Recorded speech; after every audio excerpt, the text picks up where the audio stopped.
What's happening, weirdos? Well, it's official. I'm obsessed with Carol Leifer, who is our guest today. One of my all-time favorite episodes. Winner of the Most Likely to Become My Dear Friend IRL in the past couple months award. I was just blown away. Charming, funny, interesting, brilliant. She has a new book out, which is called How to Write a Funny Speech. I can't believe that hasn't been done before, that one of the best TV and comedy and stand-up writers in the world wrote a book for everybody, for bar mitzvahs, weddings, graduations. There you go. People do that. How do you do it? How do you do it well? Get How to Write a Funny Speech by Carol Leifer. It is so good, so helpful, and so funny. And she is so funny. If you don't know who Carol is, she is a stand-up. She wrote for SNL. She wrote for Larry Sanders. She wrote for Seinfeld. We talk about all that in this episode and more. And I'm so glad that you are here. And PeteHolmes.com for my tour dates. It is no longer the PG-13 tour because it's not PG-13. It's called the Pete Here Now tour. May 24th, I'm going to be at Largo in Los Angeles. Then the dates go like this: Nashville, Irvine, California, San Jose, California, Houston, Royal Oak, Michigan, Washington, D.C., Boston, Spokane, Washington, St. Louis, Cleveland, Homestead, and Atlantic City. And I keep saying this, but right around Atlantic City, we will be announcing New York City very, very soon. And all of those will be on PeteHolmes.com. Thank you to everybody that's been coming out. Toronto was incredible. What an amazing show. What an amazing city. We had so much fun. And I'm glad you're here. We'll talk about Toronto probably more on We Made It Weird this week. But for now, what's happening right now? You are listening to the Carol Leifer episode of You Made It Weird. And I'm so glad you are, because it's really wonderful. So get into it. You drink it, you get a bonus. I do like coconut water. Oh, good. Well, this is fresh and cold. Oh, And this is also, this is a sponsor as well. It's Magic Mind, but I really like that. As a writer, really? you might enjoy it. No ad talk. It's really nice. Okay. Little caffeine. Do you want it? Do you want it? I don't know. I just had a big coffee. Yeah, you might not want it then. You might be all right. And then also, what do they say? No new routines on race day. You know what I mean? You're already here. You like how you feel. Yes. Don't change how you feel. All right. And for everybody, we're here. It's honored to meet you. Oh, please. And to have you.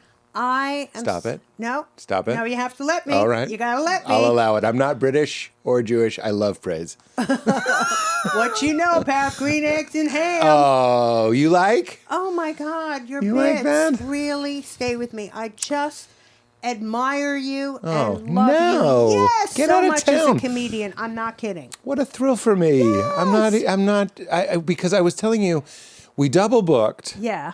And I just I have a 6-year-old. How old is yours? 19. Oh my God. Yeah. My goodness. My goodness. Well, we'll get to that. But Yeah, you strap remember exactly. you tell me what I have to look forward to. Yeah. Boy or girl or. Boy. Okay, boy. I'm going to blame being a parent that I got the email. I emailed with your team. Yes, And because I requested to be on your podcast. This is very fun for me. It is. Wow. No, I reached out to the Sklar brothers, both of them. And then I replied and I said, please. And then I did. This is so boring, but it's almost over, everybody. Not the episode, but this dumb anecdote. I replied like, yes, today, 11. Okay. Didn't tell Katie. Didn't put it in my calendar. What was I doing? You know what? You have kids. I know. I know. Brain. Well, it's okay. It's gracious of you. I was probably, bubble bath overflowing, all the Yeah. cliches. The Brian Regan bit, I'm stuck in the blinds. I haven't heard that. It's a great bit about how moms in commercials are always like clean and neat, and the dad's stuck in the blinds, which is just such a So great true. image. Yes. Like a cat. So I apologize, and No I'm problem. done. I'm done. The other guy has to wait. Not Jesse me. David Fox. Yeah. And I did rudely say, even if you had shown up first, we would have given it to Carol. Yeah. Because you are a legend. Oh. I said it in French. A legend. A legend. I get a little nervous talking to people that have done comedy for as long as you have. Really? Because I know there's areas that if I ask you, gold. I don't even mean laughs. I just mean like you worked with Gary Shandling. Yes. Wow. Yeah. I could miss it. I could miss your great prior story. I could miss your great. I don't have a prior Okay, story, well, I so you're mean, not gonna come hear on. that. Don't worry about it. But there is something Yeah. on the table, and I don't know what it is. And I can't burden you. It's just like, tell me something great. But let's know. We'll have that Okay. shared intention Yes. to find that thing. Okay. Because I love the era of comedy you're in now, but I also love all the way you came All through. the way back when there were talkies. When there were talkies. When you'd put a record on the Victrola. I know this whole time I was like, please don't think I'm calling you old. I'm just saying. No, I get it. I was lucky to come up in the time that I did, which was a long time ago. And a hot time. Did you read Comedy at the Edge or I'm Dying Up Here? I mean, these books about New York and LA, both in, the 70s, 80s. I read The Last Laugh. I don't know if they have The that Last anymore. Laugh. Yeah. Oh, the racist one. I'm just kidding. I just somehow smear you. That in that day, that's what you had to read. The Last Laugh does sound kind of severe, I guess is what made me think it was but that's intense. what, people of my comedy generation would read that and like, oh, there's this thing called stand-up comedy. Oh, okay. So that's an older book. Yes. Okay, so it's not a history chronicling. No. When did you start stand-up? When did you get into, or what was your first foray into comedy? Well, I'm going to find the story, Carol. Okay, I know you It's going to are. be you Digging, kissing. digging. Yeah, You'll find it. you and John Candy in an elevator, just one quick smooch. Just one quick with John. You're close. We're going to get there. I'm going to get there. Larry David told you to fuck off. We're going to get there. We are. know the clips these days. We need the Larry David was mean to you story. Right. You're not He going to called get you that. Karen. Oh, because he was a sweetheart? I don't He believe was. that. No, Really? he was. Really? We'll get I to do it. believe it. Okay, and then you're okay. going to go, ooh, digging, found the story. Yeah, all right. All right. I'm going to So relax. here's what happened. Yeah. I was going to school at Harper College, which is part of the State University of New York system, and I was in a theater group with Paul Reiser. No way. Love a Rise. Yes. He's Love fantastic. a Rise. Yeah. I don't want to say underrated because that makes it seem like he's not appreciated. Right. But I do feel like sometimes people might forget how great Rise was. Oh, and he's out doing stand-up. I know he's still rising. Yeah. He's Catch a Paul Reiser Star was the club that broke him. Don't you laugh at that. Don't you laugh at that. No, I love a good pun. Me too. Yeah. And I think they're back in 2025. I know. We need all the help we So can get. let's But go mad with about it. you. So you were in a theater group with Paul Reiser. We were in a theater group. He was the funniest guy I ever met there. Always? Yes. To That this day, kinda he's way? the funniest guy I've ever met. Naturally. Just talking. Naturally. Because that's a different skill. It is. There's the, Stephen Wright Stage. goes into the lab and Right. crafts. Yes. Paul Reiser seems like just a fun time at the movies. Yes. Just- Yakov Smirnoff off stage is just a regular Yeah. Russian guy. He's just a guy. He's just a man. He's just a beard He's just ordering a a guy vodka. eating borscht. Yeah. We don't need it. No. It's a pink soup. Get out of here. And then he gets on stage. And then he gets on stage, And he and makes us- in America, you do this and we do that. So he saves it for the stage. Yeah. Yeah. In America, you have yellow pages. In Russia, pages yellow you. I mean, poor guy. That's his opening Poor joke. guy. It's so strong. And then you know what's funny? He closes with it again, and people everyone's don't like, mind. they don't mind. Right, They go, they're waiting for They're it. waiting. There's people leaning forward. Is he going to do pages yellow you? And then he does, and it's a standing O. I feel bad because that's his. Who are these people? Completely. And Seinfeld didn't really say who are these he people. never did. Never did. And And yet- this guy. Right. Here when we they are. do an impression of him, that's what they're going to say. Same page, same yellow page. All right, so you're with the funniest person Right. you've ever known, And Paul Reiser. Paul Reiser said to me, during the summer, I go down to New York and I go to these comedy clubs in Manhattan where they have open mic night and you get a number during the day and you can go on. What? Yeah. So it wasn't now, if you want to go up at like what am I thinking Yeah. of? The one that's on the Upper East Side. The Classic. It's in New York, though. Comic strip. Comic strip. Yes. If you want to get in the comic Gonna strip, get to that. we'll get to the comic strip. Yes. See, when I don't want to disparage the comic strip, but I know there was a heyday of the comic strip. Then it was Yes. all the Cellar. Right. It seems so far uptown, but there was a Yes. time the There comic was, strip. right. If you wanted to get in the comic strip, because I did, Yeah. you'd wait in a line for like 24 hours. Oh, wow. And then you'd somehow be in a lottery. And then they'd put all the tickets in the air, and an eagle would pick one of them. And if the eagle didn't pick you, Are you were in the serious running. with throwing them up in the Yeah, air? they're throwing them in the air, and Oh, the my eagle. No, God. not really. None of that was real. I thought that was... Bless you. Okay. Bless you for trusting me. And I feel horrible for betraying I do that trust you. So the eagle was, you knew the eagle was fake. But no, more than that, I know the disrespect that people have for comics, that I wouldn't be surprised, like, they throw them up and like, whatever you get, you get. You just stepped on one of my favorite. I love talking about, I think it's the disrespect comedians have to endure. Yes. And I can't even touch on, and I'm not trying to Right. other you, but as a female, I can't even, we'll probably get to that. We'll get to that. All right, Digging. you and- Female story. Horrible indecencies. Tell me, I'm also going to throw this into the riser. Yeah. Right. Good looking guy. Very good looking. Good looking guy. Yeah. Good looking Nice. guy. Uh-huh. But you can picture him having sex. Totally. You know what I'm saying? We went out. I totally pictured him having sex. We did it! We did it! How long has it been? It's been 13 Really? minutes. Yes, We 13 got minutes, to you got the story. Stooped Paul Reiser. When you go out, that's what you do. That's what you tend to do. Yes. Were you mad about it? Okay, not quite a pun. That's like a corny joke. That's not a pun. That's just that's a dad joke. It's okay. Yeah, It's yeah, all yeah. right. Yeah, It's still clever. We're going to get it. Okay. You saw the effort, A for effort. I did. So you met him before you were dating him. He was like, these open mics. We were probably already dating. Oh. Yeah. So, first of all, comedy clubs were so new at the time. When he was talking about, I go to these nightclubs, I'm like, who's this guy? Like Ricky Ricardo? You know, going to nightclubs and performing. Yes. With the microphone that you kind of hold like a woman's head that you're dipping. Swing low. Yeah. And then you're picturing little candles. Bing tea candles. Crosby microphone. Yes. Piano on the stage, of course. Yeah. Yes. So we went, we stood outside. It wasn't like what you described. It was like a pretty okay line. You had to probably wait an hour. But what was crazy was while we were waiting online, Pat Benatar went in to rehearse. Oh, wow. And she had been an auditioner one day too. So she turned to our line and she said, "It really works, guys. Hang in there." What? Yeah. Now, forgive me. Pat Benatar is a musician. I think. Yeah, but Okay. a Catch Rising Star. They had They were singers. any star. Yeah. Any kind of star. Any star. Catch a rising Paul Reiser. You're a juggling star? Come on in. They'd let a juggler? Probably a But ladder they on the had- chin. It wasn't just stand-up then. It was all kinds of acts. And then they followed the money. We'll get to it.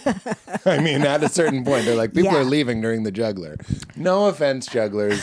You can handle it. But, ventriloquists, they would put up Yeah. comedic ventriloquists. Willie Ty and Les? No, there was David... Oh, God, I forgot his name. There was a... David and Goliath, the giant. It's the giant. It's the dummy that's The bigger than you. giant came in. This is how long ago it was that David from David and Goliath went on stage. That's how long ago I'm talking. And David killed. Got him right between the eyes. Come on. Yeah. Why isn't there a ventriloquist that has an enormous doll? It's always smaller. That's true. How Yeah. fragile are their egos that they have to be like, he's got to be smaller than me. You He can't- see? That's thinking. That- Any ventriloquists watching, Yeah. get a bigger doll. and they're watching on mute because they love watching the mouths. They don't even know what we're saying. Get a bigger doll that you're pulling like a steam whistle. Yeah. Har, har, har. Would that be less impressive?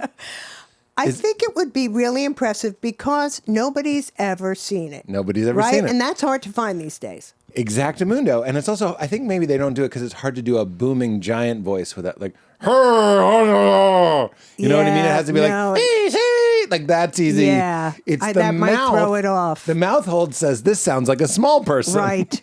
But what about a big doll, Yes. which would be visually like people are like, oh my God, Yes, I've never yes. seen. And he has that little voice. Tiny and little then voice. he tease him about it like, you're such a big guy. Why do you have a little voice? I'm going to say it. We're at the Sands Casino.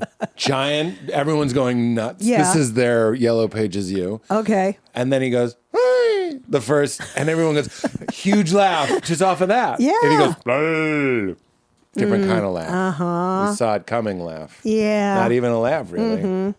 So, No. I think we figured out something. I think we did. Right. The big ventriloquist doll. They're making them right now. I mean, by the time this comes out, oh, wait, we could invest in giant dolls. Yes. Knowing that when this episode drops, Right.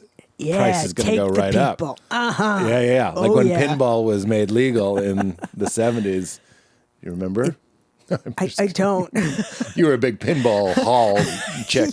Yeah, I was the pinball wizard. They used to call me back in the day. But no, now you're, dealing with a little more male. Yeah. It's a male situations. skewing thing. Yeah. Women have less, I don't want to be divisive here, but women have less interest in, ramming the machine and getting the ball. Yeah, Pong. I enjoyed Pong. You loved a I Pong? would have played Pong. You loved a Pong? Yeah.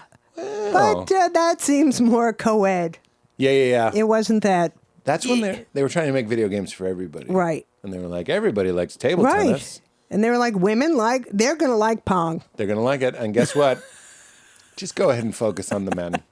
That's where the money is. Yeah, they're like, Mario's not rescuing. Right. It's not the princess rescuing Mario. No. Later you get that, but Yeah. it's just boys playing that too. We'll let Betty take Pong. You go in an office, figure it out. Yeah. Sweetheart. Back in those days, you would say. Betty? Betty? She was definitely a Oh my sweetheart. God, everybody loved her. Okay. Everybody didn't love Raymond. Everybody loved Betty. You joined me in a bad show joke. Were you mad about it? Okay, so I said Paul Reiser's dreamy. You said you boinked. Woo-hoo. No good? Relationship, and part of a relationship is lovemaking. So did we indulge in lovemaking? Yes. I would say yes. Indulge, too. That's like you indulge in Godiva chocolates. I right. feel like if Paul Reiser sees this, he's like, I'm an indulge. Oh, I'm going to be in so much trouble. Oh, my God. Am I going I'm to an be in trouble? indulge. Yeah. You indulge in like devil's food cake. Let's get back to the comedy. Yes, indeed. I'm with you. Okay. I'm terrible. So we go on audition night. Paul does good. I wind up killing. I went How? on fifth. I had my 5 minutes. You knew what comedy was? Well, that's the thing. When you go up, as an auditioner, the bar is very low. Yeah. So if you have jokes and you have some sort of comedic presence, the audience will be with you. So killed. I thought, oh my God, this is so easy. I'm going to be on the Tonight Show in 3 weeks, have my own series, It seemed fantastic. Larry David was the MC that night. Get out of the club. Yes. And Larry put me David through the hosted- audition. What do you mean put you through? Oh, he passed you. Yeah, I say pass, and then people are like, does that mean that I he understand. passed? Yeah, they passed. Yeah. Only comedians would love that. I It's like know. it's negative language, but it means something good. Yes. You love it. They burned me. What do you mean? I own the club now. Yeah. So Larry David went, this kid's got it. Yeah. And then we're for those of you that don't know, you're going to write for Seinfeld down Yes, the line. eventually. We can't go that far. We're staying, not jumping. Staying in the club, staying at Catch Rising Star. But I'm directing this. So you're young Carol. Yes. Who's going to play young Carol? Let's not get hung up on that. I know. We're pushing in on you. And Okay. I want to see like just frames of you Yes. in the Seinfeld writer's room with the picture of the Earth and the Hubble telescope. And there's Larry and everyone's laughing at something you said. Right. Then we come back. Just a little jump come forward, a little back. tease. Right, to amateur Carol. Amateur Carol. Right. Because Netflix will love that. They want in the first 5 minutes to know it's going somewhere sensational. Oh, So interesting. either a car chase or the Seinfeld writer's Okay, room. all right. So good fortune. Good fortune. But, Pete Holmes, Oh. as I found out, as most comedians do, it was the second time that I went on there that I completely bombed. Yeah. And it was horrific. This is a phenomenon. Yes, Because because the first time you didn't know you were, I don't want to say you were lucky, but you were. We know how comedy is. yeah. And You also had- what time you go on, how much the audience is drinking, Yeah. who you follow. It's and a million-sided Rubik's Yes. Cube, and you just lined up right, and they were in the mood for you, and Exactly. your energy was right, and you didn't have expectations. Allow me to ask a leading Yes, question. The didn't second think time, you're of like, that. this one's funny. Right. The first time, you were kind of like, is this funny? Yeah. And then you're jazzed. Second time, you're like, well, I did this last yeah, time. maybe I had a little swagger A little swagger. from the audition that the audience is like, No, thank you. Get that swag out of yeah. here. But it was so bad that I invited friends from college. I had my little cassette recorder on the table, Yes. taping my set. Yes. And you can hear one of my friends in the middle of it. I don't like this. I don't Here like it comes, This. No. doing so badly that you hear, and That is brutal. yeah, it is. It's a sound. It's an involuntary pain Yes. sound, like someone dying. Like, Well, I was. Yeah, you were dying. I They was were dying. feeling it. Yeah. I still remember one time bombing in Peoria. Will it play in Peoria? I'm Okay. bombing in Peoria, opening for Bill Burr 20 plus years ago. Nobody knew who Bill Burr was. Yeah. Good fortune for me. And then I'm doing a joke, and it's so bad. There's this guy, and I kind of singled him out because he looked like me. He was like a big blonde guy. Yeah. I was like, oh, this guy will like me. Because I don't know who I am. I'm Right. like, at least he kind of has the shape of me. I do a joke, and he goes, what? Like, it was so much worse than a heckle because he was like, he's trying. He's like, Yeah. okay. What? And I was like, that sound is a friend wanting you to do well. Yeah. It's actually paining them. Right. They're not mad at you. They're actually suffering your pain. Yes. Along with you. Your pain that is bleeding out Yes. into the audience. Quite a phenomenon that a room can suffer the same thing. Yes. In a room designed for pleasure. Right. Yeah, we're supposed It's to be painful having fun. when Ugh. this person is doing bad and You it's don't bringing everyone down. That's right. You don't still have the tape? I might have it. Really? Yeah, I might have it because I Wow. save a lot of stuff. What was your first audition night? The first place I did stand-up was at the Comedy Connection in Boston. Oh, okay. They had an open mic that I think you called in and left it on an answering machine. Oh, you mean I'd like to go on and then they Yeah. would call you back with Yeah. your number this? Yeah, I think so. And you would do it, and Kevin Knox was the comedian who hosted it every week.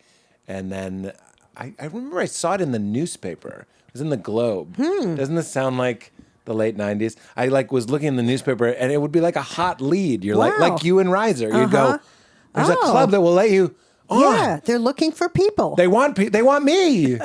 I got on that stage a couple times. Also, sort of famously, to me, famously. Could be famous to you. To me. It's you. To me, this is like peak canon, my origin story. I used to call the club too much. Oh. And I would call and be like, oh, I just want to go. Because the owner of the club, his name was Joey, said, we'll get you on one more time before you move to Chicago. I was Yeah. moving to Chicago. And I was like, this man said he'd do it. So I'd call probably every day. Wow. Always leaving messages. And one time he picked up while I was leaving the message.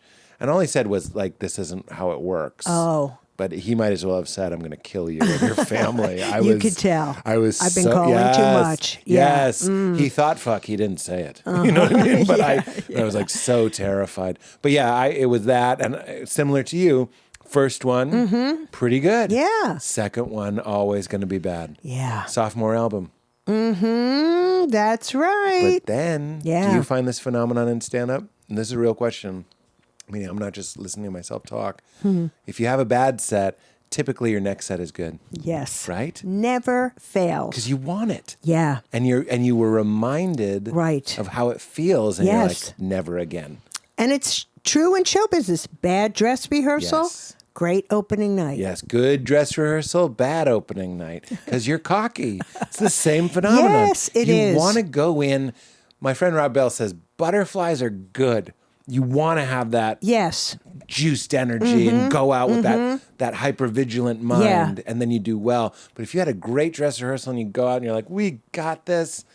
God, how all the best shows, all the worst shows I've had in my life started with me backstage, not literally smoking, but the energy is like, we got this. And then you fucking eat Yeah, shit. yeah. Stand-up will tell you. And you want to do well the show after because you can't live with that feeling that you have from that show. That's right. Yeah. You need like a shower. Mm-hmm. I've gotten to the place where if I have a terrible show, and who cares? My ego wanted me to be like, they're not that bad. But if I have a show that I didn't like, Yeah. my wife Val will say, the next one will be great. That's right. Because of this. It's Exactly. pulling the bow back on the arrow. Yep. And it's like, you need that sometimes. And you go up and it's fantastic. Yeah. Yeah. I love that you know it. Of course you do. Exactly. I had it last weekend. I was working in D.C., and I went on Saturday for a show, which normally is the best show of the weekend. Yeah. And off stage was the promoter's wife, and she was eating a bag of pirate's booty. Stop it and stop the way you said she was eating a bag of pirate's booty. I want that to be my ringtone. Sorry, Carol's calling me. She was eating a bag of pirate's booty. And you could hear the crinkling. It's a loud bag. It's a loud bag, yeah. Booty. Yeah. Every single kernel of booty made the loudest noise. And Pete, it was throwing me off so much. The pilot is in the audience. That it's the worst.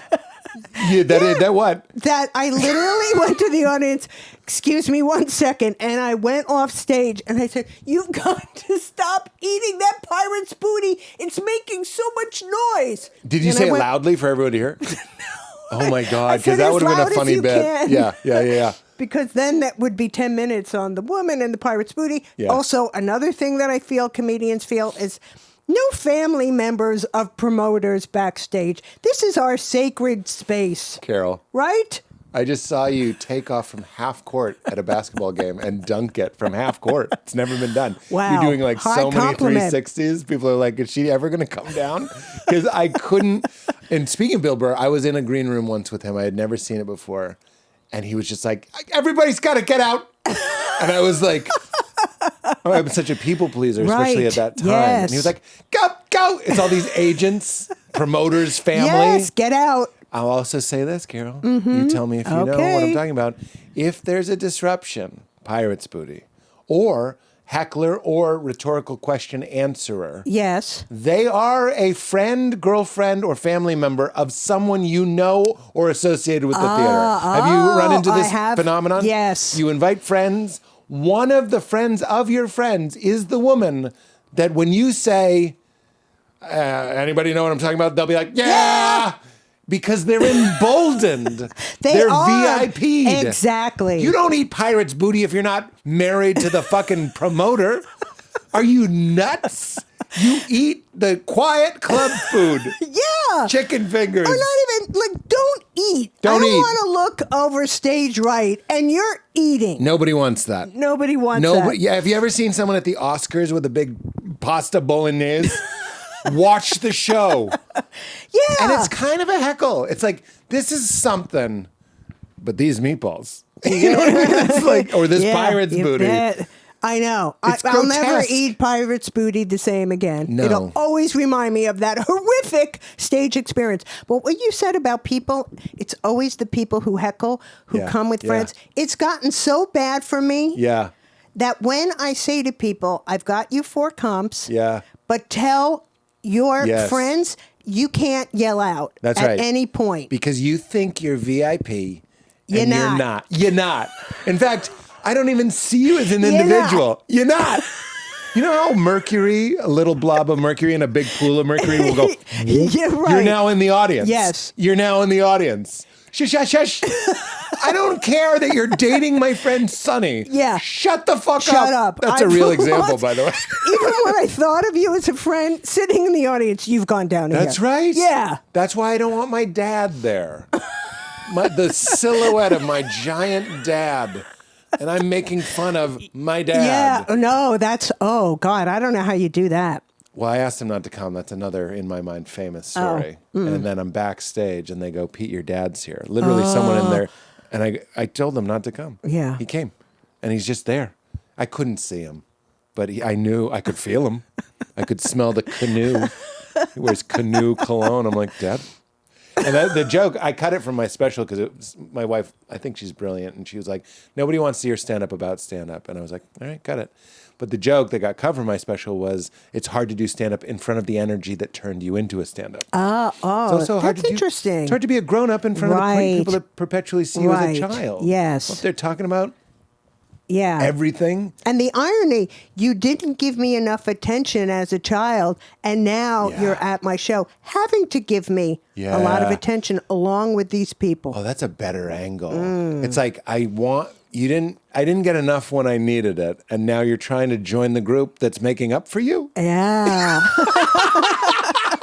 There you go. You can't join the group that I papier-mâché into a dad. Yes. There can't be a dad in that group.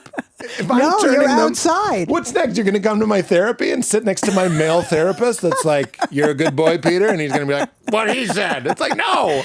I pay him to be my dad. We can't have a real dad. They can wind up anywhere. That's too painful. It is too weird. I can't handle the pirate's booty. But I also understand completely. I know. If you see a little bag backstage, you're probably, as any other chip, you're going to go, you know what? I'm going to go with the booty. That's an infantile choice. It takes them down a further peg leg. Right, because children. Yeah, pirate's booty is for children. Right. It's for children. It's healthy seeming Cheetos. Yes. Because it's like a lighter texture. Mm-hmm. Like Cheetos has really been fried. Yeah. Pirate's booty is like, we just visited the fryer. Right. If it's 1 minute in the fryer, what's the big deal? What's the big deal? Fucking buy it. Yeah, there's a star on it that says, just fucking buy it. My daughter, I will put pirate's booty in her lunch. I would never put Cheetos. That's just good marketing. Yeah. How did they do it? Really? The pirate's booty? I just mean, like, how did they convince? You know, marketing people have a whole swath for us. Right. You know, you ever hear them explain?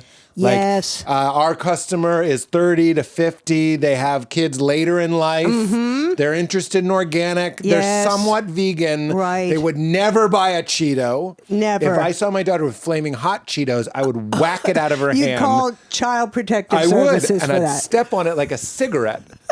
I'd put out the flaming hot Cheeto like a cigarette, and then whoever gave it to her, I'd give them a punch in the face. Yeah. But I will give her pirate's booty, which is essentially the same thing. Yes. No, they thought about it. They thought exactly what you're saying. We can't give children Cheetos. No. We need to put something in a very loud bag. Take Sun Chips down one peg. That's our bag.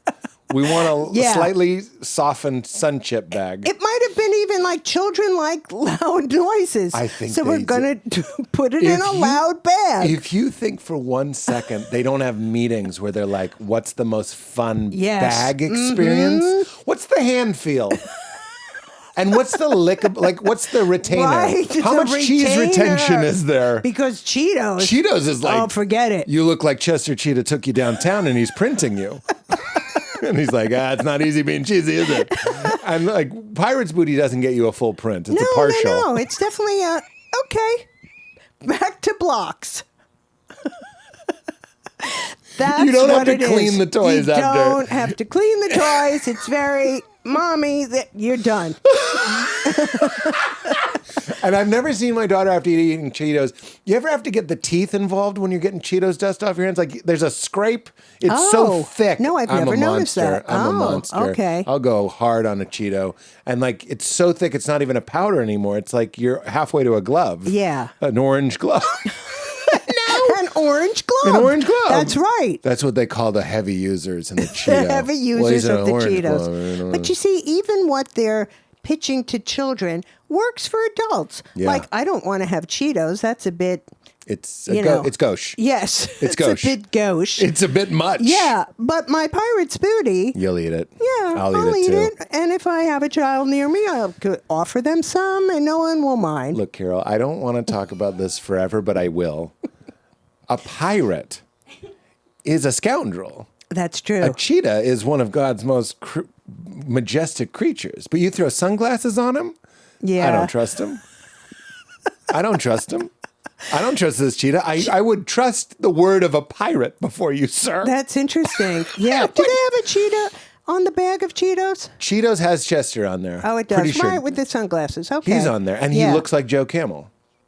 It's the same dick face as Joe Camel. Right. They bring children in for a little test marketing thing. They do. And which one of these dudes seems like he has an extreme snack that you'd like to try? And they're like, the cheetah. What's the word extreme? Just tell me that, and then I can find out what you're looking for. It can't be a penguin because that's like ice cream only. Yeah, that is Could be a associated. toucan. Toucans got scooped up pretty fast. Kids love toucans. But then you said that like John. Kids love toucans. They love them. Beautiful toucan. I used to be in snack. That was my day job. I was in snack food technology. No, that's a joke. That's the eagle in the open mic ticket. I got it. No, but children, I think, like pirates. Don't Children you what? think? Like pirates. Don't you think they're not afraid of them at that age? My daughter loves pirates. She does. And she loves dinosaurs. Okay. And she loves... It's weird how easy they are to predict. Right. And she really likes pirates. Why? I know. They haven't gotten to the stage yet where they hear that they pillage. And the other one. Yeah, and the other R one. word. And The R word. Yeah, they're Arg. We're going to do some arg word. Now that's the best pun of the day. You can beat that. You can beat that today. I'll be stupefied. I know. That's the one to beat. The arg The word. R That's so word. It's perfect. almost good. It's a podcast bit. It is. It'll never live anywhere else. No, it won't. But It's that's here. okay. Yeah. It'll that's go the beauty of viral the as a podcast. YouTube short. Can I Especially by pirates. You know what I No, mean? oh, they They're love going to it. go Lionel. You got to see this bit he Lionel does. the pirate? I have to tell you two. Lionel, put down the parrot. There be a YouTube short that you be needing to see. You see, this is the brilliance of Pete Holmes. He takes the bit, he applies the appropriate terms and characters. A YouTube short. TikTok can't be banned. It's how I fill my lonely days at sea. I'm telling you. This is Okay. why I'm a fan. This is why. This is why. I have two pirate bits. Okay. So we were you talking do. about when I first started doing stand-up. Yes. Comedy Studio in Harvard Square. Did you ever perform there? No. It's where Stephen Wright and all those guys started. Great club. Rick Jenkins, shout out. Anyway, that's another, when I called Rick Jenkins. Yeah. And was like, hi. After getting yelled at by the Comedy Connection, he couldn't have been nicer. Oh. He was like, yeah, come on down, we'll give you 5 minutes. It's like, what the fuck? So that was my first foray into what is more of an alt scene. Right. It's like a guy who loves comedy Yes. as opposed to a club where there's like cocaine in the bathroom Yeah. or whatever, trying to sell liquor.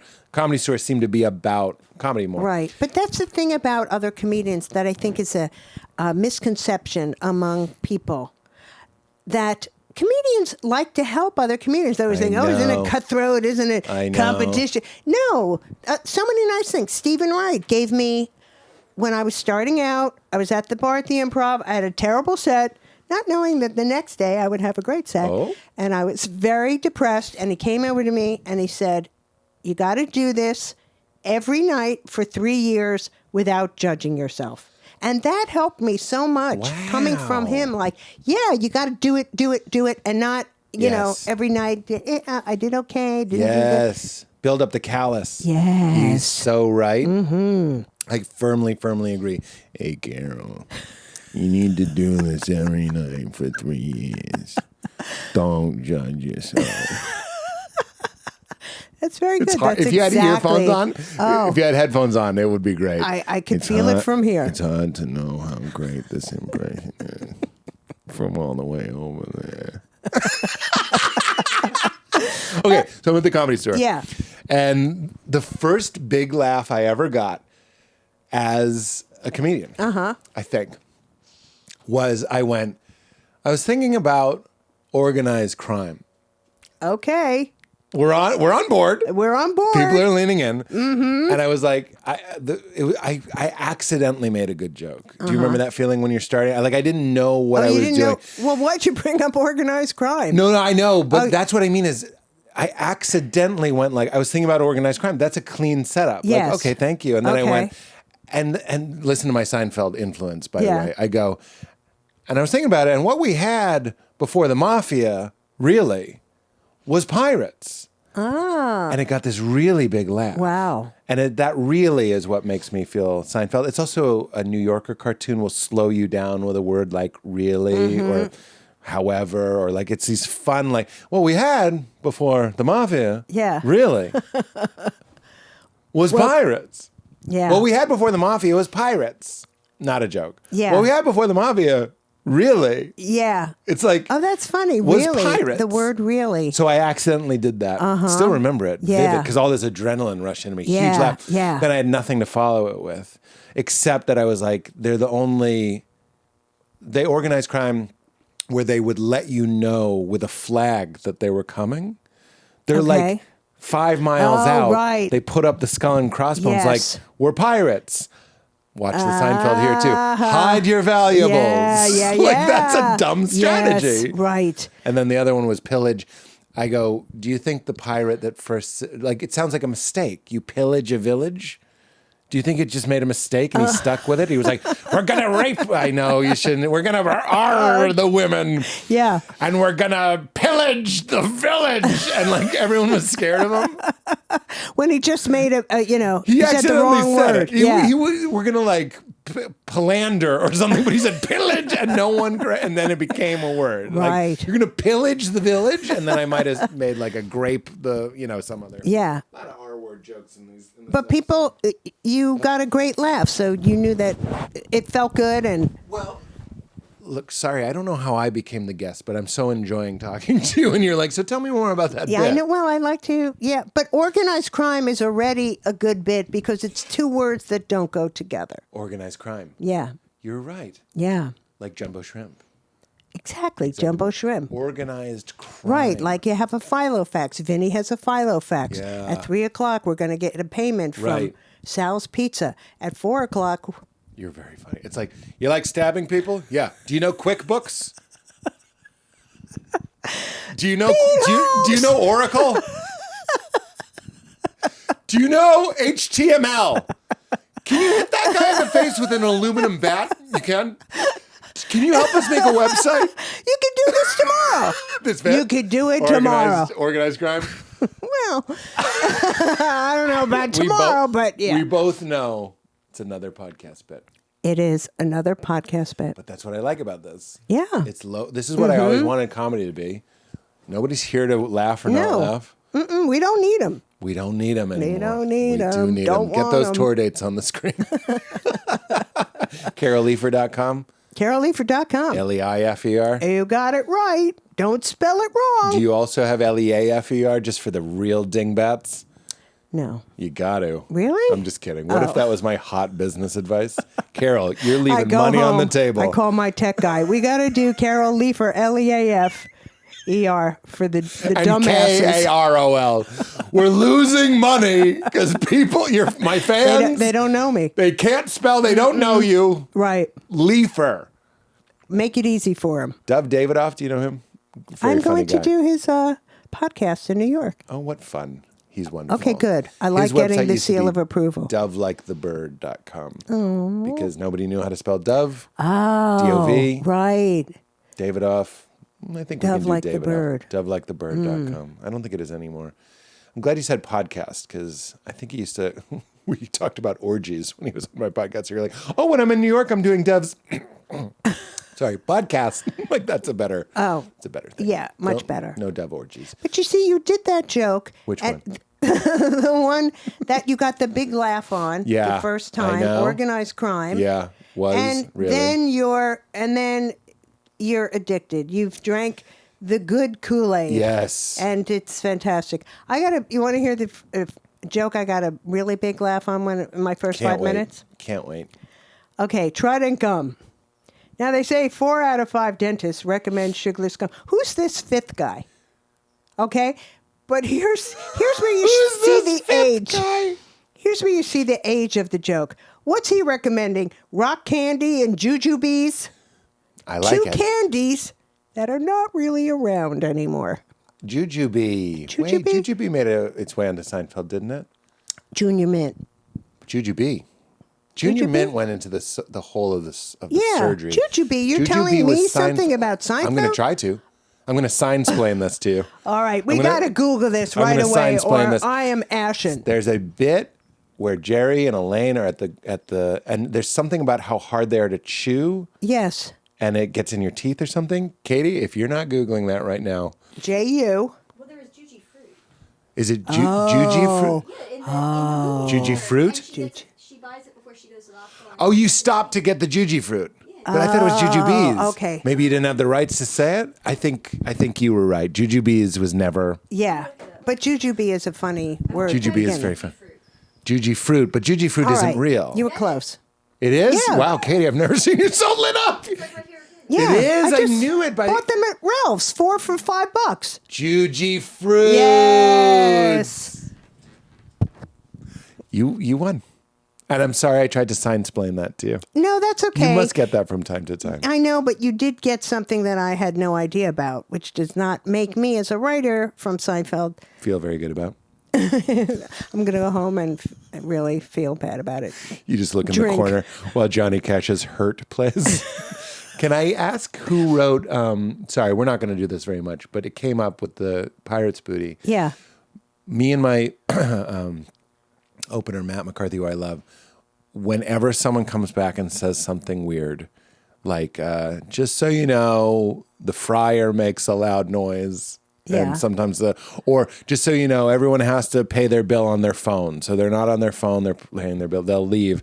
And we always look at each other and go, the pilot's in the audience. And do you have any memory of how that came about? It's my favorite Seinfeld thing ever. If people don't know, Jerry goes on stage and his agent says, just so you know, the pilot who on Right. the plane that you took to the Yes, city, yes. he's in the audience, and it throws him. Yeah. And I've never felt more seen as a performer because it's Pirates Booty. Right. It's like we're simultaneously so confident, so self-assured, and having so much fun. But for some reason, sometimes you told me the pilot is in the audience and it throws the you whole thing off. Throws you completely off. And either, what do you got on that? You don't need to tell me the origin of it. Just, does that resonate with you as well? It probably happened to Jerry because what they liked on Seinfeld, Larry David and Jerry Seinfeld, were stories from real life.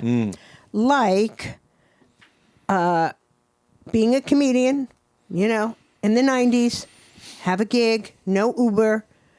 You'd have a car service come pick you up. Yeah. And as you know, you got to leave sometimes 4 a.m, 5 o'clock to make that flight. Yep. And every car service guy I had was the chattiest Kathy. Oh my God, motor mouth on. And I'm like barely up. dead. And it made me nuts. Yes. So the beauty of Seinfeld was when I told a story like that, I know that Jerry would, of course, appreciate that. And Larry David, having been a stand-up. But then it was taken one step further. Like where I would say, I wish I could pretend I was deaf so these guys wouldn't talk to me. Yes. And that becomes Yes. a Seinfeld episode. Yes. So anything personal, I would think. I love that. Yeah. And the more specific, the strange, I guess, is that a paradox? Yeah. It would become incredibly universal. Yes. And obviously Seinfeld became the show that people are like, no, be more niche, be more ungettable. People like the sensation of being let in on something. Yes. And even if you can't relate, everybody's had a chatty friend or whatever it might be. But it's kind of fun to be a voyeur and be like, car service, chatty guy. It was Elaine, though. Yes. For her work. Right. Yeah. My version of that, and I'm saying this just because it's so fun to riff with you, I get these car services at 4 a.m. Carol, look at how lit up. I can't wait to tell you this. Okay. So we're going to LAX. I live about 2 hours from LAX. It's a serious drive. Right. So it's 4 a.m. I get in the car. Every time, I swear, which means it's probably happened 4 times. The guy tells me that he's been up since 1. That his shift ended at 11 p.m. Right. He got up at 12 and he drove here. And then I'm like, did you sleep while you were waiting? He's like, no. And then I proceed to go, well, I can't sleep on this ride anymore. I can't Yeah. even tune out Right. because I'm looking at his eyes in the rear view. And by the way, my heart goes out to these drivers. They seem to be overworked. So I want to, be kind and considerate here, but I'm watching this guy nod off the entire Oh, my ride. God. It happened once where Val was in the car. She's pregnant. This guy's falling asleep. Oh, my And then God. my reversal lane is, Yeah. now I got to talk to this guy. Oh, to wake him up. Yeah, I have to be like, Suddenly- so are you yeah. from LA? Yeah. And I'm like, I'm Yeah. so pissed. Suddenly he's the driver for Princess Diana. Exactly. Yeah. You And got I to watch out for this guy. My pitch would be, in my Seinfeld writer's room, can I drive? Oh, can I drive? Like, I wouldn't mind. If there was a service where they pull up, you get in the Yes, car, yes. you get out at the airport, they drive you Right. home, I'd do that every time.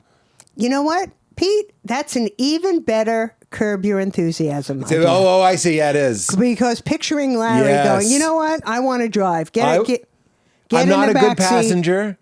I'm not a good passenger. Please let me drive. Yes. Can I tell you? I just had I'm sorry, Carol.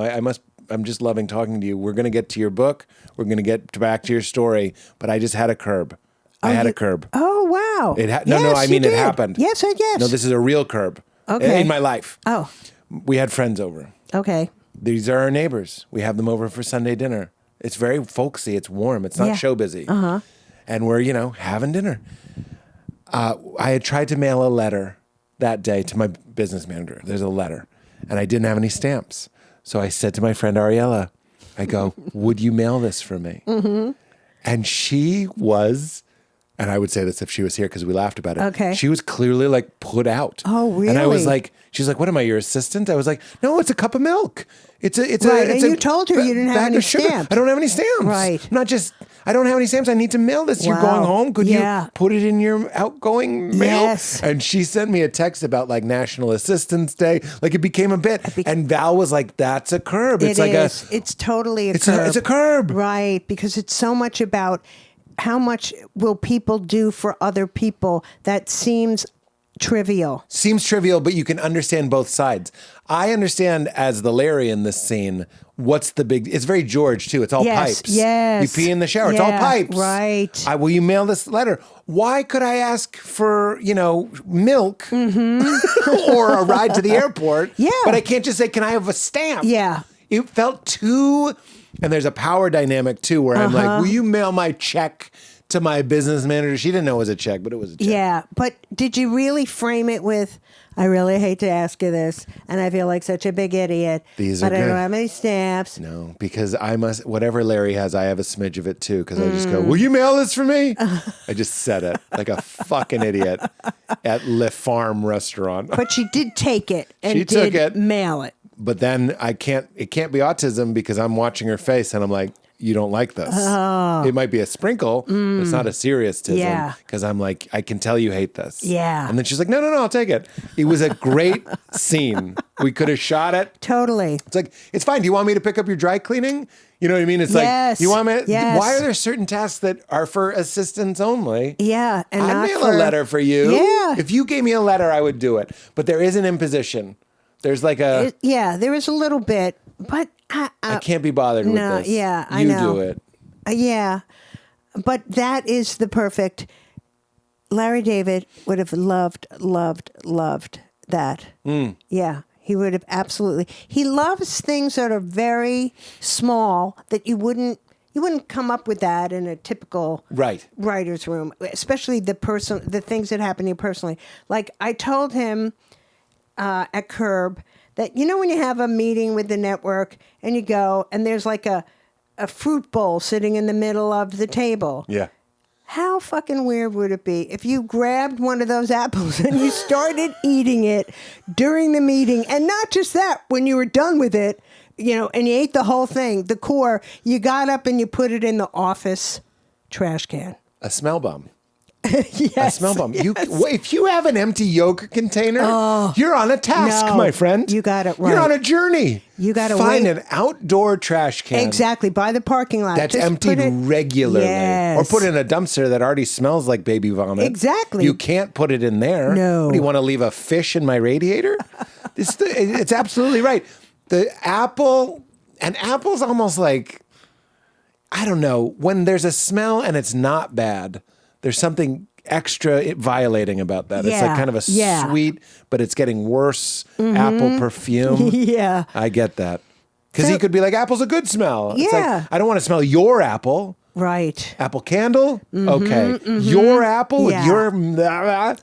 Life is gross. And also a power dynamic, because if the head of the meeting, the head of the network picked up an apple and started to eat it, everybody'd be like, great. We're back to pirates, Booty. Yes. The alpha eats first. I was just talking to my wife about this. I was like, Interesting. I was a little bit stoned. This was last night. I was a little bit stoned, and I don't know why I want to tell you. I don't smoke often, but I did.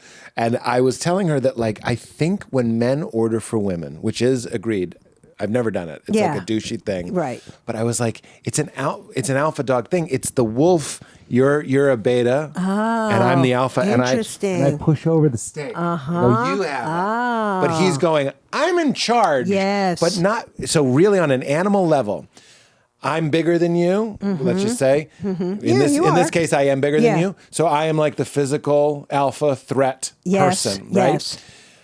Not only am I not a threat to your food, your Carol food, I'm an advocate for it. Watch, I'll get it for you. Like that's what a big man I am. But it's claiming the ego hit. Yes. Like I'm doing something kind in quotes. Right, but I want not the really. points. Right. Exactly. I'm using it as a way to look like the alpha. But it is like the nosing. the Yes, snake over. that's so true. You think that's right? Yeah. And it's why it feels so douchey. Completely. Right. Yeah. That was good. You came up with that a little stoned? I took one hit. It hit me a little bit harder. Okay. But Then- that's a good one to have when you're a little bit stoned. Just that observation. Yeah. Yeah. Sometimes I get into that, like the books. What was it called? It wasn't called Species. Sapiens. Like I'll have a Sapiens stoned where I start zooming out, and I'm like, the reason we like confetti Yeah. is because it looks like applauding. It looks like thousands of people applauding. Like, think of a stadium I never thought of and that. it's flickering. Yeah. Confetti is like, what if it was this? And we like it. We're like, this looks like celebration. Interesting. But because it looks like Yeah. thousands of people clapping. That was the kind of stoned I was last I night. see. But you see, I'm the type of person, I can't even enjoy the celebration of confetti because all I think clean about up. is the poor person who comes out with the broom and the Yeah, thing and yeah. has to clean it up. But if you Because we had 2 seconds of enjoyment. It's true. Yeah. But if you're going to sweep something, Should be confetti. confetti. Mm-hmm. You kind of look like you're on top of a cake. Like, you're kind of like push brooming it. Yeah. Or is it the saddest thing to sweep up? Because it's like they had their fun Right, and now they had their fun. Now I have my send in misery. Bruno. Yeah. Shh, shh. You're cleaning up our fun. Yeah. There's a squiggly one. The kind of Hasidic. Sometimes there's a Hasidic confetti. Hasidic. Is that? Do Jewish people go to stores and go, I can't buy regular? So will you get? Do you have Hasidic confetti? They call beforehand. I don't want to go down there if you don't have Hasidic. I don't want the goy confetti. Goy confetti is just the squares. Yeah. The Hasidic confetti, you know what I'm talking about? You pull the string on a body popper. Every once in a while, there's like a Yes. little curly Right. Q in there. Jews came up with that. Jews love that. We love it. They Yeah, love it. We invented it. It's yeah. fine. It's Hasidic confetti. We're not going to have your regular confetti. No, not for us. Thank you. You pull it on a Friday, it doesn't come out. Oh, Not yet. Nice no. try. Oh. It looks for the sun. Not yet. No Shabbat Shalom yet. And Sorry. then Saturday, the sun goes out. It's by itself. Shoots out. It's ready. There you it's are. there. There you Oh, are. come on. Pardon the interruption, friends. This episode is brought to us by our friends at Mud Water. Mud Water is I'm obsessed. It is a coffee alternative that is delicious with energy and natural and no crash. It's warm, delicious. It's got cacao, chai, and adaptogenic mushrooms that dial you in, feeling focused and refreshed with just the right amount of energy without feeling jittery or wired. It's not just energy, it's an energy and a warm, grounded feeling. It's very earthy. It's not jacked. It's solid for when 3 p.m. rolls around and you're losing energy, but you don't want another cup of coffee that's going to keep you up all night and the jitters that come with it. And as I said, there's no dip. It just eases you in and it eases you out. Mud Water is 100% organic, gluten-free, and vegan coffee alternative that's so chock full of goodness. It's no wonder it makes you feel amazing. my energy is up, my sleep is improved, and now that I'm getting more natural energy and drinking less coffee, mushrooms and superfood to boost your energy, cacao, chai, just a hint of caffeine and a hot chocolate-like flavor, lion's mane for focus, cordyceps to promote natural energy, and both chaga and reishi for a healthy immune system. So if you're ready to make the switch to cleaner energy, head to Mudwater, MUDWTR.com and grab your starter kit today. Right now, Weirdo's get an exclusive deal up to 43% off your entire order plus free shipping and a free rechargeable frother when you use code WEIRD. You'll be supporting the show and your morning ritual. That's right, up to 43% off with code WEIRD at MUDWTR.com. After your purchase, tell them we sent you. Helps us out. Keep your energy natural and refreshing all year long with Mud Water, because life's too short for anything less than clean, delicious energy. We're also brought to us by our friends at Modern Mammals. I always want my hair to look good, and for years and years, my secret was to not wash it. It's kind of a gross secret.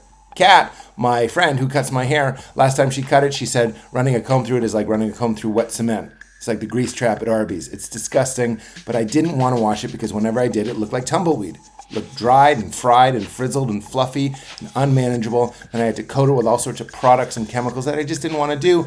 Enter Modern Mammals, the only shampoo that's like a non-shampoo that somehow cleans your hair but leaves it perfect. It's like a perfect hair day in 15 seconds. It still has structure, but it has some of its natural moisture, and it stays in place, has that flow, and looks incredible. Now, when I want my hair to look perfect for a red carpet or a movie premiere or whatever it is, I wash it. It's the complete opposite. So now it's clean, and it looks perfect. That is win-win. Over 40,000 guys have switched to this instead of traditional shampoo. Once you go to Modern Mammals, you will be hooked for life. I am hooked for life. It's a small punk rock company. I love these guys. They were fed up with shampoo, and they made something better. They have the bars, which is like a pH balanced, no plastic, no fragrance, no frills version to kind of clean your hair very lightly, or the bottle, which is called Magic Mud, which is more like a traditional shampoo experience that gets in, rinses out, and makes it look perfect in 6 seconds.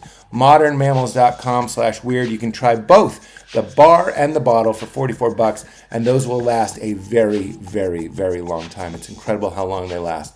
ModernMammals.com/weird. All right, back to the show. Okay, Paul Reiser. You're going back. It's not a newsflash. People know. No. I meant just taking you back to your story. Okay. Yeah. Oh, we're because, going. Yeah. If you'd like. Yeah, sure. I will say, I can see why you've been in so many great writers' rooms. What a joy. Oh. It's so fun. I Not love only are you writers' great rooms. at riffing, but like it's something about it's fun to make you laugh. It's like really, you got a great energy. Oh, thank you. Yeah. Thank you. Well, that's why I love being in a writer's room. A lot of people are like, why didn't you, focus more on stand-up? Well, I like stand-up, but being in a writer's room. It's the best. Yeah. And I loved your show, Crashing. Oh, thank you. Yeah. I'm trying to think if I would consider that a fun writer's room. I was in, when it's not your show, the writer's room is more fun, I would say. Probably. Did Seinfeld and LD seem to be having fun?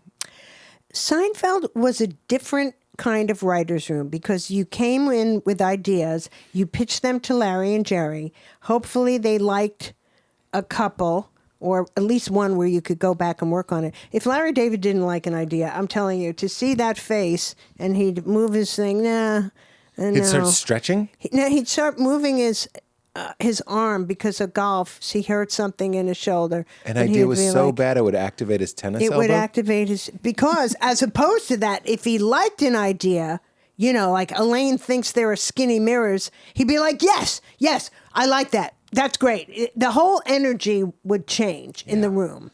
Withholding father. I'm not saying he was doing that on purpose. You just hear those stories of Lauren. You hear those stories of... Yes. Or this story of Larry. Right. One time, all these drug stories, but I was on mushrooms and I went like this. I went, Mom thinks it's great. Dad's not impressed. This is how we learn to do our best.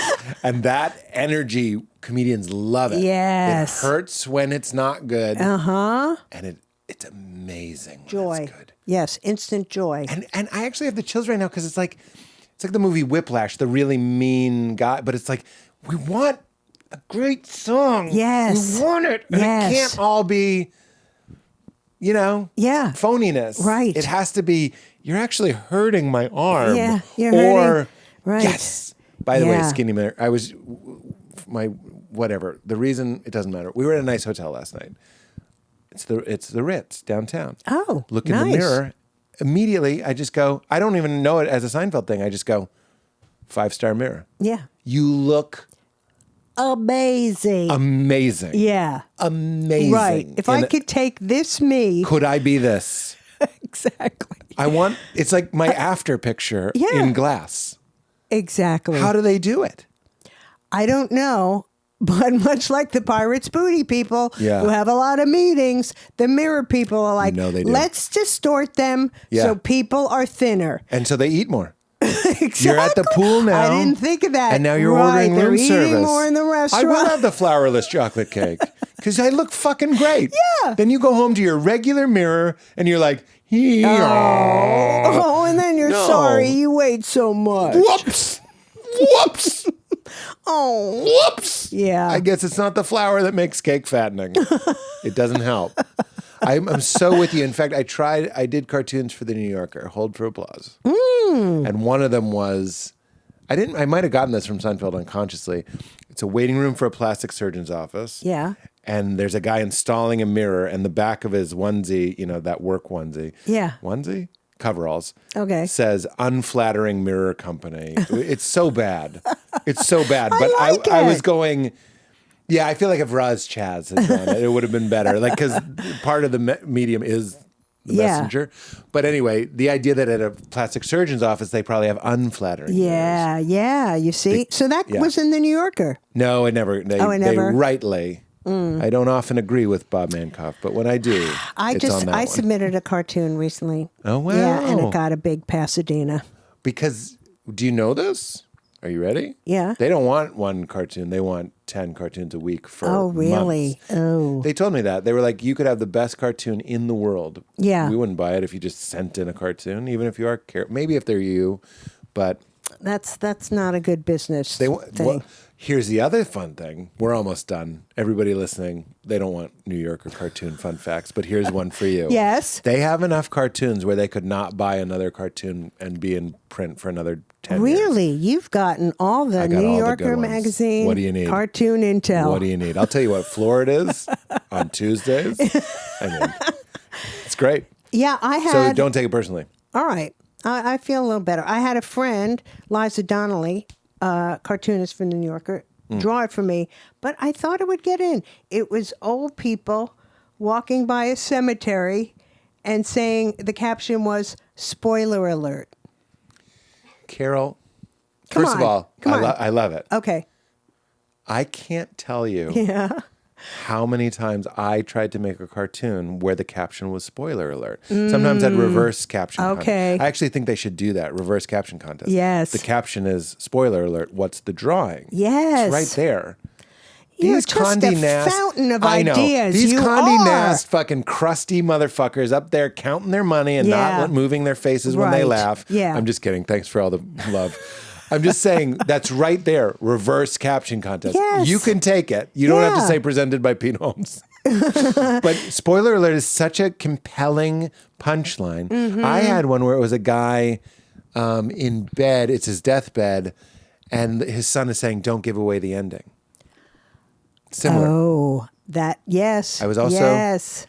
I like that. It's okay. It's similar kind of idea. Yes. I was also obsessed with don't give away the ending. It's really good. Don't give away the ending. Yeah. And I keep saying it to you. And then I was obsessed with two captions. One was too soon. How could you make a cartoon where the caption was too soon? Yes. The closest I came was there's a guy with an arrow in his head. And there's a guy, it's like clearly just happened. Because it has to be something that clearly just happened. And he's saying to these other two people, they find the body and goes, talk about an arrowhead too soon. That's not funny. I want it to be just too soon. Just want too soon. Yeah. And then the other one was I had a lot of I believe in you jokes. Santa Claus is shooting a free throw. I believe in you. Oh, that's great. They didn't buy a single one. I can't Well, they believe bought it. 4, but none of those. Well, you know what? They're very pipe smoking, and we have a system that we use, and we're not going to change it at all. So when you submitted your wonderful cartoon, was it as Liz? Is that her name? Yeah. Was it as Liz? Was it in her submissions? Yes. Okay, that's the Yeah. way to do it. So they really did just straight up pass. Right. But here's the other thing, because as comedians, we're all operators to a certain degree. Yeah. I had submitted it 11 years ago. And I said to Liza, maybe they'll have forgotten. Carol, every comedian there. So the cartoonists at the New Yorker were not prepared for the arrogance, not even confidence, the arrogance of the average stand-up comedian. They were all, and I loved them, but they all had the demeanor of Todd Barry after no sleep for a month. Just like a very kind of diminished. Yeah. I love Todd. I'm just saying these were like. Oh, so you were with some of these people. There they were. Oh. They'd all go on Tuesdays. And they all just kind of looked. Right. They looked like Shelley Levine and Glengarry Glen Ross. They were all just like, well, maybe they'll buy one this week. Very like downtrodden. Is the word. Mm-hmm. And I would go in and I'd be like, if he doesn't buy a cartoon, you ever resubmit it? And they're like, oh, no, you don't do that. Ooh. I resubmitted. I can tell you the ones I resubmitted. Oh. 2 angels in heaven with giant wings. And he looks kind of flat and he says, I miss back rubs. That's a great. It's right there. That's a great cartoon. It's right there. Oh my God, New Yorker. Come on. So I would resubmit it. Didn't even apologize. Here's another chance, dipshit. Yeah. I should have put a Post-it note on it.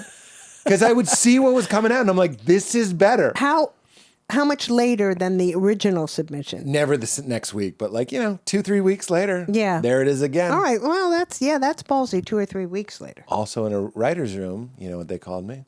What? The repitcher. The repitcher. Because if they didn't take the joke, I would be like, guys, what is this? A BBBBQ is still on the table. You know what it is? Yes.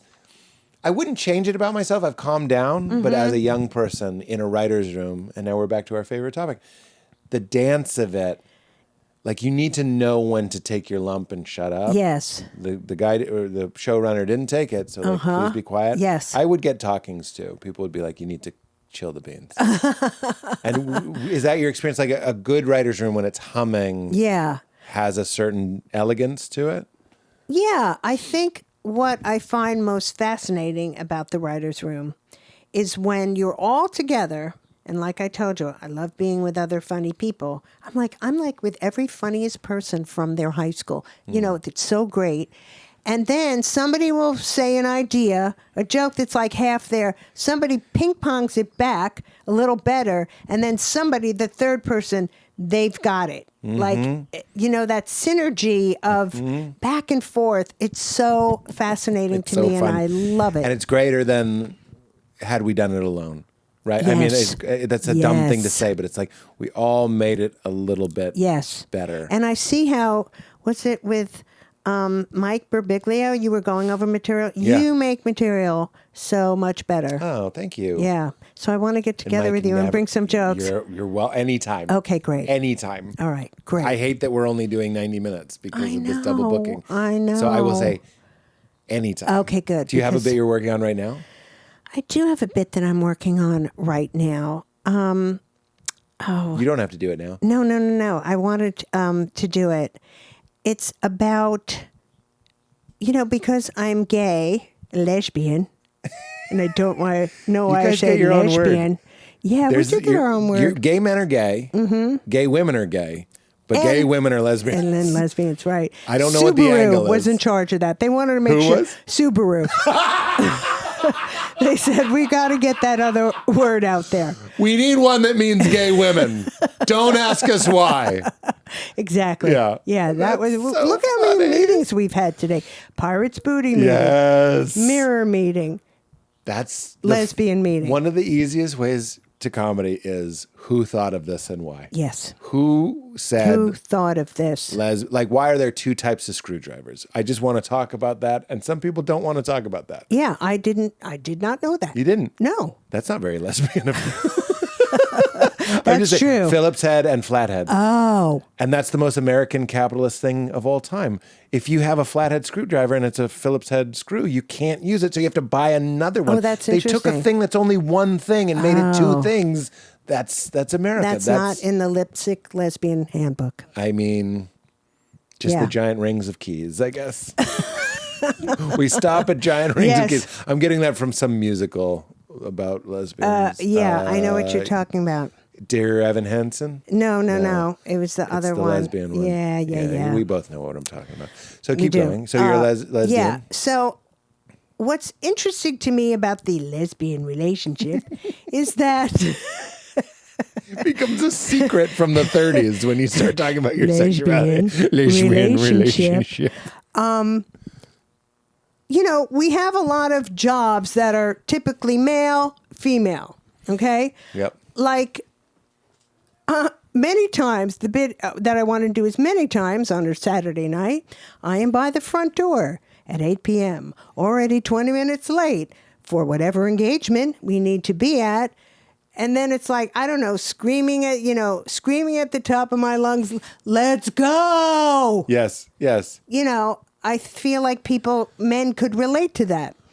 Okay, what is she doing in there? Does she have Wait, you're saying in your relationship, Yes.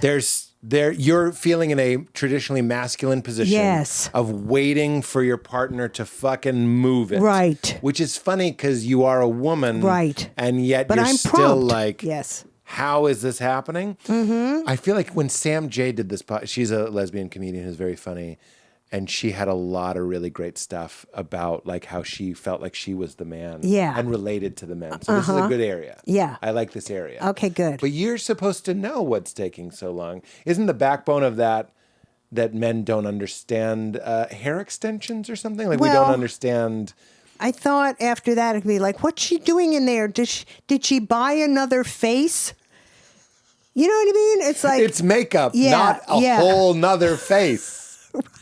Yeah. there's a whole nother face in there that she's working on. Yeah. So something like that. But I'm glad that you like the area. I do like because the that is area. good. But I have another joke that I thought. Do you want to say more about the I other was just going face? to say, I would step it out and be like, guys, you should love lesbians, and not for the reason you already love lesbians. So that's a 45-minute applause break. Yeah. It's because we understand. You're not crazy. We understand. We understand. That's a good. I'm a woman. Tee up. I do what women Right, do. right. I'm with a woman. She presumably does what women does. Yes. Why does it take 4 hours? Yes. I yes. want to drive. Do you drive the car? No, she does. Wow. So Yeah. she's having it both ways. she's Right, she's but I'm slowing you down in outside. 2 ways. She is, but I'm the typical. Can I say typical woman, or is that stop that? I think it's okay. With Archetypal. waiting for her to unlock the car with a million. Yes. Come on, let's go. Yes. Come With- on. With the purse with so many, there's tissues, Tic Tacs. It's They stop everything. they don't make certs anymore. How do you have a No, roll of certs in there? Right. If Monty Hall was back and he stopped us and needed something from that purse, he would get it. And you're waiting. I mean, I like this. The weird thing is, I think we always want to laugh at that stuff, and you have a different license. Yeah. A guy complaining about it might seem a little bit weird, but it is a little bit softened by Yes. the lesbian. Okay, angle, guys. I think. Right. You will understand this. That's a Yeah, good we're- tee up. Yeah. The other joke that I thought, oh my God, is this a great joke? And it doesn't really get much. I already threw it out. I can't wait. Was I love animals, and through the Wildlife Federation, I recently adopted an elephant. And usually people applaud, and then I say, because I couldn't have one naturally. See? It's very good. No, I just went right to thinking. Yeah. I wasn't. We've switched gears. I think people are bumping on elephant. I think they don't believe you. You know what I mean? Even with the applause. I think you could just say, Meaning, my partner and I yeah. adopted this. I think this is the fix. Okay, My okay. partner and I just adopted a greyhound because we couldn't have one naturally. It's the same joke, but I Change it believe right you. to a dog. You say elephant. I'm too hung up on. Okay. Is that real? Where does she keep it? What does she mean? See, what I'm trying to convey was through a federation where, it's out in Africa, but you pay for it to be taken care of. Oh, I see, Oh, yeah. you missed that. No, I think I didn't care. Okay. Yeah. No, it wasn't that I lost didn't them care. there. I just was like, it made me think. It made me go to: is it something like that, or is she going to have it? What kind of a joke is this? My guess was I adopted an elephant because that's caring, and you went because we needed to have our piano rekeyed, like something mean. Oh, yeah. You know what I mean? Like I'm waiting for I love animals, Right, except because they're my delicious. memory is Like, failing. Yeah, exactly. I needed to remember. There's all these different ways to do it, right? I love animals, except they're delicious. Like it's so. Yeah. There's so many ways. I would say my wife and I just adopted a golden retriever because we couldn't have one naturally. I like that. Okay, I'm going to try that. We were going to do artificial insemination. Like it gets really weird. Yeah. But, which one of us would it be? Yeah. Yeah. I had a joke too. You're reminding me of another. I was like, my wife and I, this is what my first wife, we moved to Park Slope because we're lesbians. And then I said, she's pregnant. We think it's a golden retriever. These are New York where lesbian live jokes, but it worked. Yeah. Oh, wow. Well, look at that. You're making me think of, a good joke will make you think of other times you've tried. We're very similar. Like we're trying for, spoiler alert, we're trying for lesbian adopting jokes. Mm-hmm. Trying to think like, what about something like this? It's like my partner and I adopted a golden retriever because we can't have one naturally. Yeah. We are a little worried when he comes of age that he'll look for his birth parents. I like that. He'll look for his birth dogs. He'll work. His birth dog. Yeah. What I like about that is that's the kind of tag that you're actually still laughing at the first punchline. Just gives you another chance to catch up. Yeah. Like, she's making it like adopting. I'm a dog mom, which isn't like a mom at all because I could kill my dog and no one would get. No, I'm just saying there are ways. Yeah. There's something about being a dog mom. Yeah, dog mom. But it's like, it's not quite the same. Yeah. You know what I mean? If I had a baby and just put out a bowl of dry crackers twice a day, people would call protective services. There's something there. It's a whole area. And again, dog mom. 2 words that don't go together. Yeah, that's right. Not and like chocolate and peanut butter, which go together. It's my favorite. Me too. I've never. Oh my God, Pete. Really? We have so much in common. I can't it's handle a phenomenon. I can't handle it. I can't. You know those protein candies? It doesn't matter. Quest, this brand. Oh, yeah. They make these chocolate peanut butter cups that taste exactly like Reese's peanut butter. Does? It's not even an ad. Wow. We should edit this out. They're doing fine.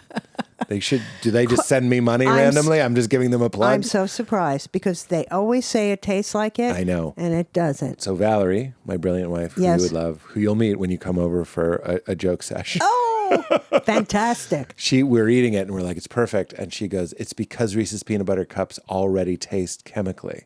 There's already something a little off about them. Interesting. That we don't even notice anymore. Mm-hmm. But then you eat something that's trying to taste like one and it's a little off. It's off in the right way.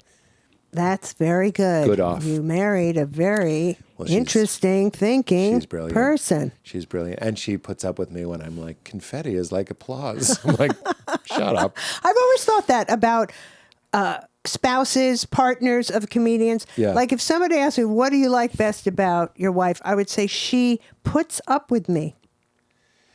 Can't handle that enough. Right? And my love language is the benefit of the doubt. And that's what Val does.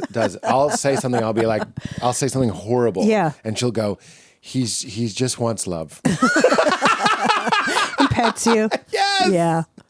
He's trying to connect. Yeah. She'll say that. He's trying to connect. Like I'm some Transylvanian immigrant. That's so perfect. He's just trying to connect. It's true. Mm-hmm. Well, tell us a little bit about the book in our final 8 minutes. Do you have my book? I should have brought it from my car. I like to hold it up. But did you read it?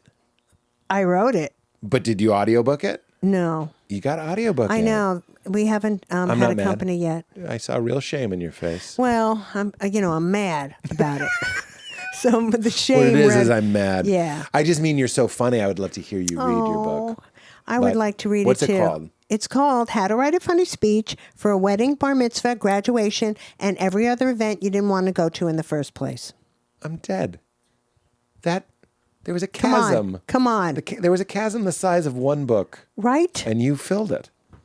Exactly. Who better than you? Well. Is it out? It's out. It's out. Is it doing well? Yes, Who it's cares? What am I, your mother? No. Is it a bestseller? It's #1 on Amazon in public speaking. Very good. Come on. Yeah. I wrote it with Rick Mitchell. Do you know him? He's another comedian. Tell him great. I said hi. I will. I feel bad. I want to know him. No, I will. Maybe I've seen him. He's great. And we were tired of going to events and people bombing and making an event horrible. Yeah. And as you know, it's steps. It's steps. A stand-up set is a speech every night. That's right. As Nate Bargatze says, it's a mean speech. There you go. Stand-up is a mean speech. A mean speech. I am so with you. I have bits that I've given people. I'm like, do this as your best man bit. Right. It works. See? Do it. Why are we reinventing the wheel every time? We in the back we call it jokes to steal. For every event, we have lists of jokes that people are more than free to take. Jokes to steal. Yes. Brilliant. Mm-hmm. I'm sure you get this all the time. I saw my friend Tom got married and his brother is a cop. And I was like nervous for him. He's the best man. Not because he's a cop, but just because he's kind of a quieter guy, funny guy. Mm-hmm. I never saw him public speak. He went up and murdered. I'll never forget it. Forget it. And he did this story, and he built the tension. He was like, I'll never forget when Tom met, I won't say their real names, but he was like, his wife, when I knew it was serious, is he called me and he goes, Tim, he was going slower than this. Yeah. Tim, I need you to run a background check. And it murdered. Yes. It was a killer. And I was like, when someone's sleeper good at Oh my God. that, Yes. and just doesn't have the compulsion. Right. Like, what? Right. You could be doing this? Yeah. But yeah, what a great idea for a book. Say the title again. How to write a funny speech. How to write a funny speech. For a wedding, bar mitzvah, graduation, and every other event you didn't want to go to in the first place. Unbelievable. Pick it up. And and it's also very handy. It's short. It's sweet. It's not a tome, that you have to carry out on a dolly. Yeah. Yes, you don't wheel it around like Hannibal Lecter. It's a little book. Reminds me, Jeff Tweedy has a book called How to Write One Song. This is a genre. Really? It's like just this. Just this. That is a great idea too. See, it is a great idea. What's a bad idea is your book being a chapter in a book about jokes. Right. Like people need help. They need help. And you're a great person to help them. From experienced people. Yeah. That's what they need. Yeah. Okay, we have 4 minutes. Meaning of life? Meaning of life. Anything? Do you have any big picture feeling? Big picture feeling. God? No God? Energy? I know that you talk about this in your special. Don't worry about it. But it's not in that spirit that I'm asking you. I don't It's believe there is an almighty watching down on us. I mean, I do spiritually because I'm Jewish, if you couldn't tell. We were talking about Hasidic confetti. When Hasidic confetti came out of my mouth, I was like, if she doesn't yes and this. If I can't roll with that. If she doesn't yes and, there's some Yiddish way of saying Hashem. If she doesn't yes Hashem this. Yeah, if I don't kvel. If she doesn't yes kvel this. Saying, Hasidic confetti, something, there's Mishigas going here and something is very wrong. Jewish in the sense of I like the community of Judaism and the tradition and all that. It's a link to my family because, they were Jewish and it was important to them. But I don't think there's anybody supreme up there other than Diana Ross. Am I right? Am I right? Yes. Am I right, people?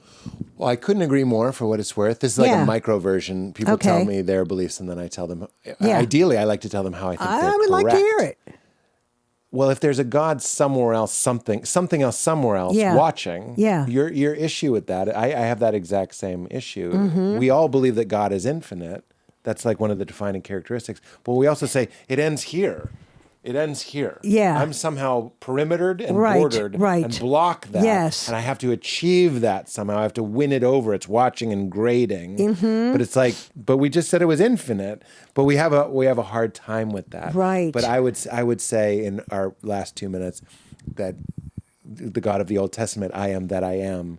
God is amness. Mm-hmm. God, so it's like the great metaphor is God is like the screen and we're the movie, and the screen to the things in the movie does not exist. Yeah. It's not there. You can't find it.